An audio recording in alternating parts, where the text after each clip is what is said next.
Hello everyone, it's Fred again from Notes of a Nomad. I think this is video number 12. Today I want to discuss the lingua franca we used when I worked on the gold mines in South Africa in the 1960s, 1970s. The lingua franca was called Fanagalo.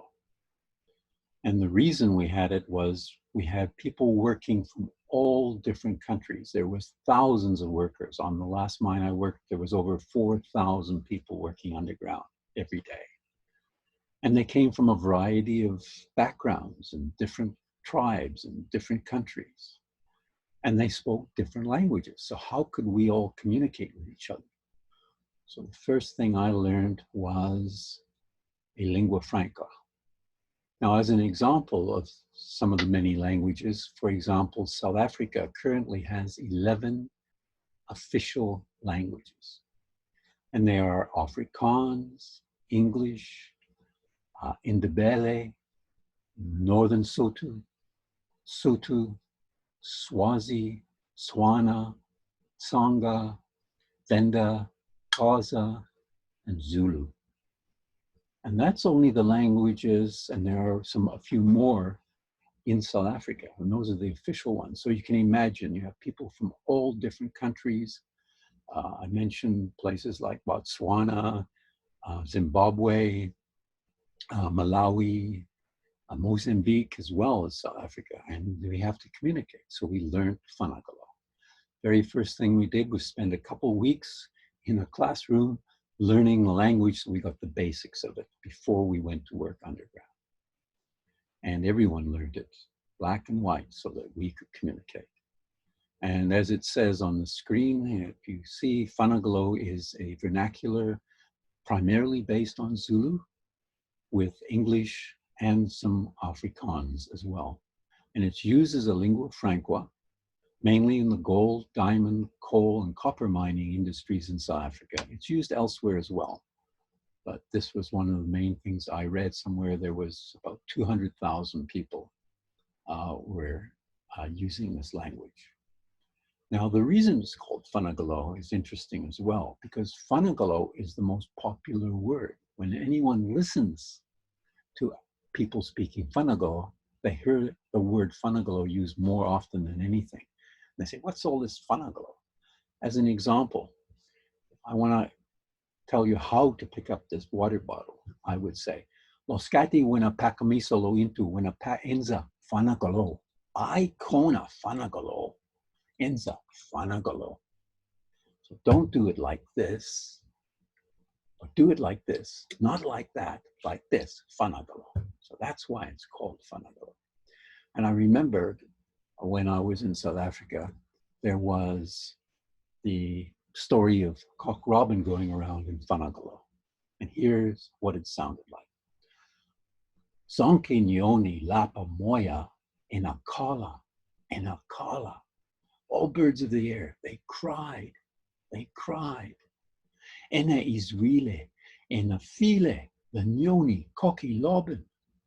They heard the death of the bird, Cock Robin. In Israele, in a file, in Israele, in a file, cocky robin. Kubani and Bulalila, cocky robin. Who killed Cock Robin? Mina, Kolumalo sparrow. Me, said the sparrow. Now lo pickanin bow and arrow kamina, with the little bow and arrow of mine. Mina, Bulalila, cocky robin. I killed Cock Robin. So there's an example of Fanagalo, with a little bit of humor involved. So that is why we used the lingua franca. So I can still speak Fanagalo many years later, and it's the only other language in English that I can at least get along in. So I'm still on the boat, obviously, and from what I understand, it'll be at least a few more weeks, if not longer, depending on what happens with the COVID-19.